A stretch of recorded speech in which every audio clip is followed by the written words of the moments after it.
The Joe Rogan Experience. What you said when you sat down was absolutely perfect, that the timing could not have been better. Well, tell everybody what you do, Michael.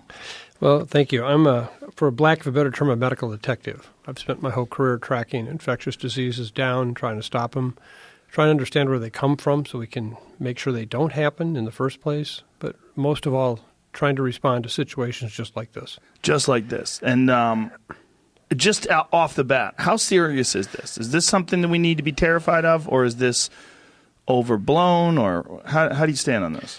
Well, first of all, you have to understand the timing of it in the sense that it's just beginning. And so in terms of what hurt, pain, suffering, death has happened so far is really just beginning. This is going to unfold for months to come yet, and that's, I think, what people don't quite yet understand. What we saw in China, I'm convinced, as are many of my colleagues, as soon as they release all of these social distances, these mandated stay-in-homes, haven't left their home in weeks and weeks kind of thing, when they go back to work, they're on planes, trains, subways, buses, crowded spaces, manufacturing plants. Even China is going to come back again. And so this really is acting like an influenza virus, something that transmits very, very easily through the air. We now have data to show that you're infectious before you even get sick. And in some cases, quite highly infectious. Just breathing is all that you need to do.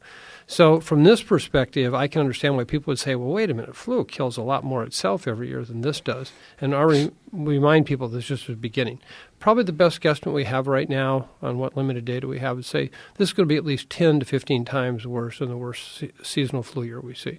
10 to 15 times worse in terms of fatalities? Yeah, and just illness. In fact, I brought some numbers. We conservatively estimate that this could require 48 million hospitalizations, 96 million cases actually occurring, over 480,000 deaths that can occur over the next 3 to 7 months with this situation. So this is not one that to take lightly. And I think that's what I can understand if you say there's only been 10 deaths or 20 deaths or 50 deaths.